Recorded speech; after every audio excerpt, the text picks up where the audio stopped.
Sir ಈಗ ಬಹಳ ವರ್ಷಗಳ ಬೇಡಿಕೆ ತುಮಕೂರಿನಲ್ಲಿ ಬಾಬಾ ಸಾಹೇಬ್ ಅಂಬೇಡ್ಕರ್ ಅವರ ಪ್ರತಿಮೆಯನ್ನು ಇಡಬೇಕು ಅಂತ ಹೇಳಿ ಸಾರ್ವಜನಿಕರಿಂದ ಬಹಳಷ್ಟು ಬೇಡಿಕೆ ಇತ್ತು, ಒತ್ತಾಯ ಇತ್ತು. ಅನೇಕ ಕಾರಣಗಳಿಂದ ಅದನ್ನು ಮಾಡೋದಕ್ಕೆ ಸಾಧ್ಯ ಆಗಿರಲಿಲ್ಲ. ಈಗ ನಾವೆಲ್ಲರೂ ಸಹ ಸೇರಿ ನಮ್ಮ ಮೊದಲಿನ ಟೌನ್ ಹಾಲ್ ಅಂತ ಏನಿತ್ತು, ಕೃಷ್ಣರಾಜೇಂದ್ರ ಟೌನ್ ಹಾಲ್, ಅದರ ಮುಂದೆ ಅಲ್ಲಿ ಒಂದು ಫೌಂಟನ್ ಇತ್ತು. ಆ ಜಾಗದಲ್ಲಿ ಈಗ ಪ್ರತಿಮೆಯನ್ನು ಇಡೋದಕ್ಕೆ ತೀರ್ಮಾನ ಮಾಡಿ, ಪ್ರತಿಮೆಯನ್ನು ನಾವು ಈಗಾಗಲೇ ಸುಮಾರು 1 ತಿಂಗಳ ಹಿಂದೆಯೇ ಆರ್ಡರ್ ಮಾಡಿದ್ದು, ಅದು ಬಂದಿದೆ. ಈಗ ಅದನ್ನು ಕುಂಡ್ರಿಸಿದ್ದಾರೆ. 14ನೇ ತಾರೀಕು ಅದು ಉದ್ಘಾಟನೆ, ಅಧಿಕೃತವಾಗಿ ಉದ್ಘಾಟನೆ ಆಗುತ್ತೆ. ಇದು ತುಮಕೂರಿನ ಇತಿಹಾಸದಲ್ಲಿ ಒಂದು ರೀತಿಯ ಒಂದು ಹೆಜ್ಜೆ ಅಂತ ಹೇಳಿ ನಾನು ಭಾವಿಸ್ಕೊಳ್ತೇನೆ. ಹಾಗಾಗಿ ಬಾಬಾ ಸಾಹೇಬ್ ಅಂಬೇಡ್ಕರ್ ಅವರ ಆದರ್ಶಗಳನ್ನು ಮುಂದೆ ಬರ್ತಕ್ಕಂಥ ಪೀಳಿಗೆಗೆ ತಿಳಿಸೋದಕ್ಕೆ ಒಂದು ಪ್ರಯತ್ನ ಹಾಗೆ ಅಂತೇಳಿ ನಾನು ಅಂದ್ಕೊಳ್ತೇನೆ. ಅದರ ಜೊತೆಯಾಗಿ ನಾವು ತುಮಕೂರಿನಲ್ಲಿ HAL ಫ್ಯಾಕ್ಟ್ರಿ ಬಂದಿದೆ. HAL ಹೆಲಿಕಾಪ್ಟರ್, ಡಿಫೆನ್ಸ್ ಹೆಲಿಕಾಪ್ಟರ್ಸನ್ನು ಮ್ಯಾನುಫ್ಯಾಕ್ಚರ್ ಮಾಡ್ತಕ್ಕಂಥ ಫ್ಯಾಕ್ಟ್ರಿ ಬಂದಿದೆ. ತಮಗೆಲ್ಲ ತಾವು ಮಾಧ್ಯಮದಲ್ಲಿ ನೀವೇ ನೋಡಿದ್ದೀವಿ. ಸುಮಾರು 73,000 ಕೋಟಿ ರೂಪಾಯಿಗೆ ಆರ್ಡರ್ ಬಂದಿದೆ HAL. ಅದು HAL 1 and 2 ಎರಡೂ ಕಡೆ ಅದನ್ನು ಅಸೆಂಬಲ್ ಮಾಡಿ 16 ಹೆಲಿಕಾಪ್ಟರ್ಗಳನ್ನು ಮ್ಯಾನುಫ್ಯಾಕ್ಚರ್ ಮಾಡಿ ಕಳಿಸ್ಕೊಡೋದಕ್ಕೆ ಆದೇಶ ಬಂದಿದೆ. ಅದು ಸರ್ಕಾರಿ ಆದೇಶ, ಡಿಫೆನ್ಸ್ನವ್ರು ಕೊಂಡ್ಕೊಳ್ಳೋದಕ್ಕೆ. ಹಾಗಾಗಿ ಅದಕ್ಕೋಸ್ಕರ ನಾವು ಇಲ್ಲಿ ತುಮಕೂರು ಜಿಲ್ಲೆಯಲ್ಲಿ HAL ಫ್ಯಾಕ್ಟ್ರಿ ಇದ್ದಾಗ ಅದನ್ನು ಒಂದು ರಿಮೈಂಡರ್ ಮಾದರಿ ಒಂದು ಹೆಲಿಕಾಪ್ಟರ್ನ ಸ್ಯಾಂಪಲ್, ಅಂದರೆ ಮಾಡೆಲ್ ಹೆಲಿಕಾಪ್ಟರ್ನ ಇಲ್ಲಿ ಇಡೋದಕ್ಕೆ ನಾನು HALನವ್ರ ಹತ್ರ ನಾವು ರಿಕ್ವೆಸ್ಟ್ ಮಾಡಿದ್ದು. ಅವರು ಅದಕ್ಕೆ ಒಪ್ಪಿ ಒಂದು ಇದಕ್ಕಾಗಿಯೇ ಒಂದು ಸಪ್ರೇಟಾಗಿ ಒಂದು ಮಾಡೆಲನ್ನು ಮಾಡಿ ಕಳಿಸ್ಕೊಡ್ತಾ ಇದ್ದಾರೆ. ಅದನ್ನು ಕೂಡ 14ನೇ ತಾರೀಕು ಉದ್ಘಾಟನೆ ಮಾಡಬೇಕು ಅಂತೇಳಿ ತೀರ್ಮಾನ ಮಾಡಿದ್ವಿ. ಇನ್ನೊಂದು 4 ದಿವಸದಲ್ಲಿ ಬರುತ್ತೆ ಅದು. ಅದನ್ನು ಇಲ್ಲಿ ಇಟ್ಟು ಅದರ ಬೇರೆ ಬೇರೆ ಕೆಲಸಗಳನ್ನೆಲ್ಲ ಮಾಡ್ತಾರೆ. ಪ್ರತಿಮೆ ಇಟ್ಸೆಲ್ಫ್ 12 ಅಡಿ ಇದೆ. ಅದರ ಫುಟೇಜ್, ಬೇಸು ಅದೆಲ್ಲ ಸೇರಿದ್ರೆ ಹತ್ತತ್ರ ಒಂದು 20 ಅಡಿ ಬರುತ್ತೆ. ಅದು ಅಲ್ಲಿ ಎಲ್ಲರೂ ಬಂದು ಅಲ್ಲಿ ಕೂತ್ಕೋಬೋದು, ಅವರ ಆದರ್ಶಗಳನ್ನು ತಿಳ್ಕೊಳ್ಬೋದು. ಸಚಿವ ಸಂಪುಟ ಪುನರಚನೆ ತಿಕ್ಕಾಟ ಶುರುವಾಗಿರೋದು, CM ಮತ್ತು DCM ಇನ್ನೂ ಬಗೆಹರಿದಿಲ್ಲ. ಯಾವುದು ತಿಕ್ಕಾಟ ಶುರುವಾಗಿಲ್ಲ, ಚಿಕ್ಕಾಟ ಅಲ್ಲ. ಇದು ಪುನರ್ರಚನೆ ಆ ಮಾತೇ ಇನ್ನೂ ಬಂದಿಲ್ಲ. ಇನ್ನು ತಿಕ್ಕಾಟದ ಪ್ರಶ್ನೆ ಎಲ್ಲಿ ಬರುತ್ತೆ?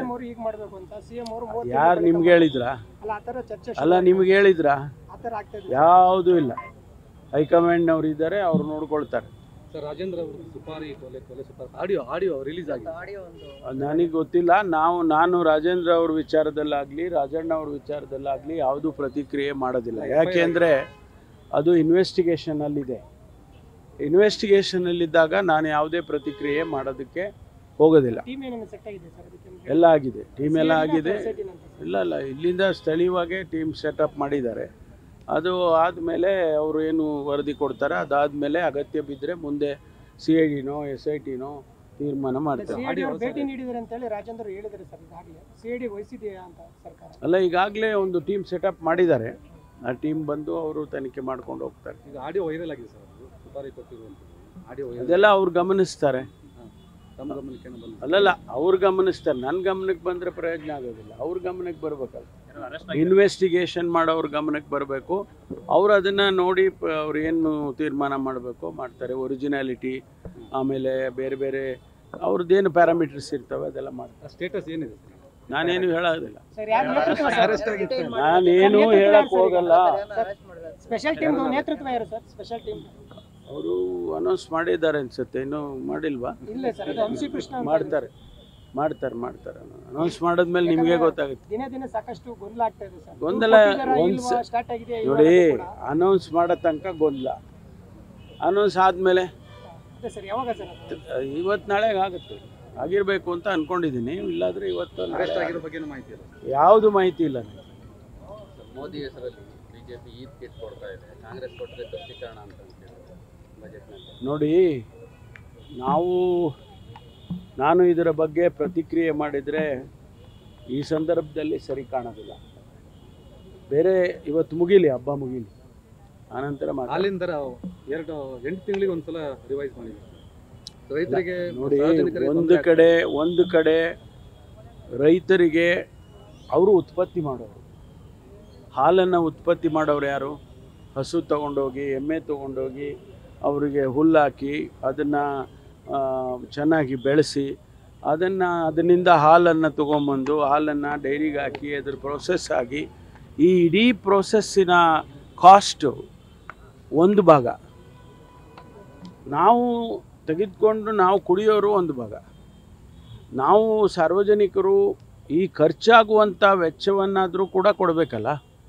ಆ ಖರ್ಚು ಈಗ ಬೂಸ ಬೆಲೆ ಜಾಸ್ತಿ ಆಯಿತು, ಅಥವಾ ಹುಲ್ಲಿನ ಬೆಲೆ ಜಾಸ್ತಿ ಆಯಿತು, ಲೇಬರ್ ಕಾಸ್ಟ್ ಜಾಸ್ತಿ ಆಯಿತು, ಪ್ರೊಸೆಸಿಂಗ್ ಕಾಸ್ಟ್ ಜಾಸ್ತಿ ಆಯಿತು ಅನ್ನುವಾಗ ಒಂದು 2 ರೂಪಾಯಿ ಜಾಸ್ತಿ ಮಾಡಬೇಕು ಅಂದಾಗ ನಾವು ಗ್ರಾಹಕರು, ಉಪಯೋಗ ಮಾಡೋರು ನಾವು ಕೂಡ ಅರ್ಥ ಮಾಡ್ಕೋಬೇಕಾಗ್ತದೆ.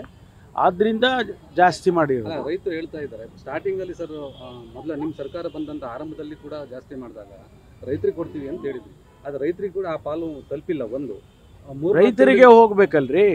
ಈಗ ಜಾಸ್ತಿ ಮಾಡಿದ ಮೇಲೆ ಯಾರಿಗೆ ಹೋಗುತ್ತದು? ಈಗ ನಾವು ನಮ್ಮನೆಯಲ್ಲೂ ಹಾಲು ಹಾಕ್ತಾರಪ್ಪ, ಹಾಕುವಾಗ ನನಗೆ 1 ಲೀಟ್ರಿಗೆ 2 ರೂಪಾಯಿ ಜಾಸ್ತಿ ಆದರೆ ನನಗೆ ಬರೋದಿಲ್ವಾ? ಅದು ಯಾರೋ ಒಬ್ಬರಿಬ್ಬರು ಹೇಳೋದಲ್ಲ, ಅದು ಇಡೀ ರೈತ ಸಮುದಾಯಕ್ಕೆ ಬರುತ್ತದೆ. ಅದರನ್ನು ಯಾರು KMF ಅಲ್ಲಿ ಅಥವಾ ಇದರಲ್ಲಿ ಡೈರಿಗಳಲ್ಲಿ ತೊಗೊಂಡು MDಗಳು ಇಟ್ಕೊಳ್ಳೋಕ್ಕಾಗಲ್ಲ. ಅದು ರೈತರಿಗೆ ಹೋಗಬೇಕು, ಅದರಿಂದ ರೈತರಿಗೆ ಹೋಗುತ್ತೆ. KPCC ಅಧ್ಯಕ್ಷ ಸ್ಥಾನ ಬದಲಾವಣೆ, ಕೆಲ ಸಚಿವರು ಪಟ್ಟಿ ಹಿಡಿದಿರೋ ಅನ್ನೋದು ಕೂಡ ಕೇಳಿಬರ್ತದೆ. ಗೊತ್ತಿಲ್ಲಪ್ಪ, ನನಗೆ ಗೊತ್ತಿಲ್ಲ. ನ್ಯೂಸ್ ಫಸ್ಟ್, ನಿರ್ಭೀತಿಯಿಂದ ನಿಮ್ಮ ಪರವಾಗಿ.